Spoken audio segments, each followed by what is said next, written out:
Ah, vous êtes ministre du Centrafrique? Je suis le ministre de l'Éducation nationale et de l'enseignement technique de la République centrafricaine. Voilà, en tant que ministre, vraiment, quel message que vous pouvez donner aux gens qui n'ont pas pu avoir l'occasion, l'opportunité de venir ici ce soir? Mais vous savez, ces conférences ont ce secret de réunir souvent quelques âmes, des âmes très sensibles, des âmes convaincues de la nécessité de venir en aide à des personnes qui sont dans le besoin. C'est ce que j'ai vu depuis hier, c'est ce que je vois aujourd'hui. Nous sommes réunis donc ici à New York pour parler de la paix, mais aussi pour parler du développement. Et donc je voudrais que le monde entier puisse prendre en tout cas à bras le corps la question de la paix et la question du développement. Et ne pas chercher à dissocier les deux. Car je sais que pour qu'il y ait développement, il faut qu'il y ait la paix. Et pour qu'il y ait la paix aussi, il faut qu'il y ait développement. Donc ce sont deux concepts qu'il faut réunir. Et j'invite donc tout le monde à pouvoir en tout cas s'approprier de ces deux concepts et de faire de ce concept une réalité. Merci beaucoup, monsieur le ministre. Alors, je suis rescapé du génocide orphelin. J'ai perdu mes parents là-bas pendant le génocide du Rwanda. Quand vous parlez de la paix, ça me touche beaucoup parce que je comprends la paix et je comprends qu'est-ce qui se passe quand il n'y a pas la paix. Alors, en tant que ministre, vraiment, quel message que vous pouvez donner aux enfants orphelins, pas seulement au Rwanda, mais dans le monde entier, parce que n'importe où il y a la guerre, il y a les orphelins. Mais je suis de ceux qui ont pensé que ce qui s'est passé au Rwanda n'allait pas se reproduire. Malheureusement, après 1994, il y a eu la Côte d'Ivoire. Après la Côte d'Ivoire, il vient d'avoir la République centrafricaine. Quand vous savez qu'en République centrafricaine, il y a eu ce qui a failli être, en tout cas à sa manière, une sorte de génocide entre les musulmans d'un côté et les chrétiens de l'autre. Si j'ai un message à faire passer aujourd'hui, c'est qu'il faudrait que l'humanité puisse comprendre à l'aune de ce que nous avons vécu, que ce soit au Rwanda, que ce soit en Côte d'Ivoire, que ce soit en République centrafricaine, que le temps de la guerre est dépassé.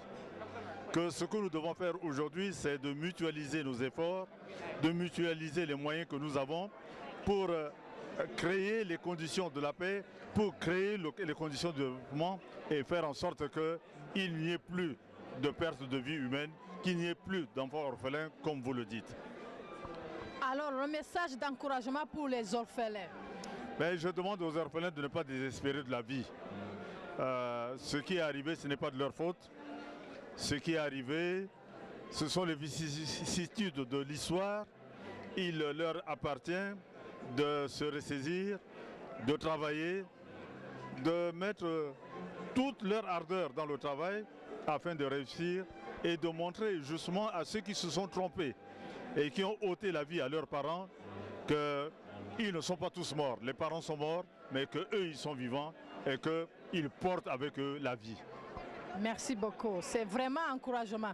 Alors, le message pour les médias, quel rôle que vous pensez que le média peut jouer? Mais les médias ont beaucoup de choses à faire. Quel rôle essentiel les médias doivent jouer? C'est d'informer, de conscientiser le public, de conscientiser la population, de dire en tout cas où se trouve le bien et où se trouve le mal, afin que les gens ne puissent pas commettre les crimes que nous avons connus.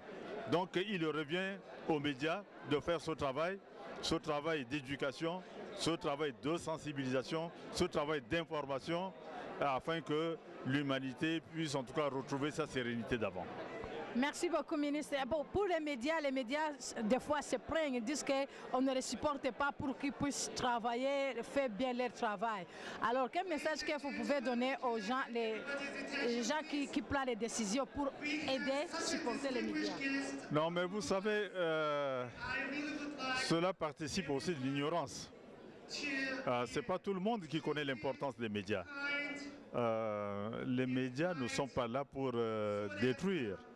Les médias sont là pour servir de vecteur, pour servir de signal, pour servir en tout cas de déclic, attirer l'attention des gouvernants, attirer l'attention des gouvernés sur ce qui est bien et sur ce qui n'est pas bien. Donc il nous revient à nous tous, gouvernants et gouvernés, la main dans la main, de soutenir les médias et de faire en sorte que ceux qui travaillent dans les médias puissent faire en tout cas leur travail. C'est leur boulot, et il nous appartient à nous en tout cas de les laisser libres, faire en tout cas leur boulot. Merci beaucoup, monsieur. Merci beaucoup. Merci. Que le bon Dieu vous bénisse. Merci. Hi, my name is Enzo Dosso. This is Afrovision Nouvelle. Brunch, Sunday, 9 p.m. to 10 p.m. Thursday, 1 p.m. to 2 p.m. Channel 69. Manhattan and New Jersey, Tuesday, 12:30 to 1 o'clock. Channel 67, 85, and 36. Brooklyn and Staten Island, Friday, 7 o'clock to 7:30. Channel 68, 79, and 43. Queens, Friday, 7 o'clock to 7:30. Channel 43. This is our website, www.avntv.net. Once more, www.avntv.net. Thank you.